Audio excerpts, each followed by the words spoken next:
ఏపీనే కనిపిస్తోందా? ఈవీఎంలు మొరాయించే ప్రమాదం ఉన్నా అధికారులు మేకపోతు గాంభీర్యాన్ని ప్రదర్శిస్తున్నారా? రిటర్నింగ్ అధికారులకు చుక్కలు కనిపిస్తున్నాయా? పైకి మాత్రం అంతా సవ్యంగా ఉందని చెబుతున్నారా? ఈవీఎంలు పనిచేయకపోతే జరిగేదేంటి?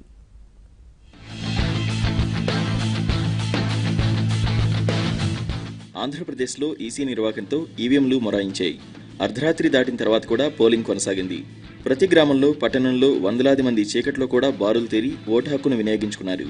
ఈసీ తీరుపై సర్వత్రా విమర్శలు వెల్లువెత్తుతున్న తరుణంలో రెండో దశ పోలింగ్ రానే వచ్చింది. యూపీలో పోలింగ్ ఏర్పాట్లు చూస్తే మాత్రం ఈసీ ఉదాసీనత కనిపిస్తోంది. పోలింగ్కు ముందు రోజు ఈవీఎంలు అందుకోవాల్సిన పోలింగ్ అధికారులు నానా తంటాలు పడ్డారు. ఆగ్రాలో హైవే పక్కన ఉన్న ఒక పాఠశాలలో ఆగ్రా, ఫతేపూర్ సిక్రీ లోక్సభ స్థానాలకు సంబంధించిన ఈవీఎంల పంపిణీ కార్యక్రమం ఏర్పాటు చేశారు.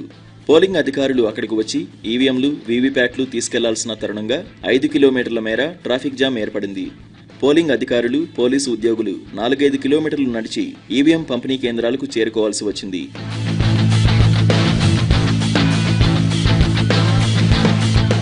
రష్ ఎక్కువైందని గేట్లు మూయడం ఓ ప్రహసనంగా మారింది.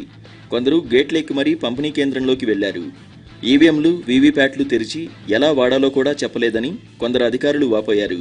పక్షం రోజుల్లో 2 పర్యాయాలు శిక్షణ పేరుతో పిలిపించినా సరైన శిక్షణ ఇవ్వలేదని చెబుతున్నారు.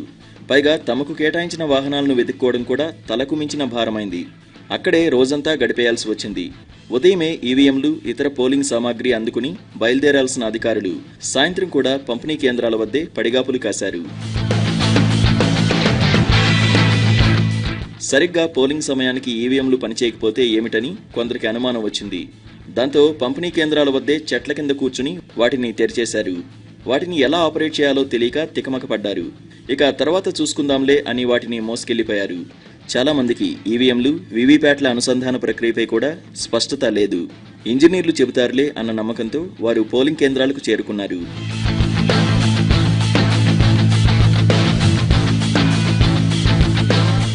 ఈవీఎంల నిర్వహణ, పోలింగ్ ప్రక్రియపై పూర్తి అవగాహన ఉందా అని అడిగితే చాలా మంది పెదవి విరిచారు. ఎప్పుడైనా ఏ సమస్య వస్తే వెంటనే సాంకేతిక బృందాన్ని పిలుస్తామన్నదే వారి వద్ద ఉన్న సమాధానం. మరి ఇవాళ ఏం జరుగుతుందో చూడాలి.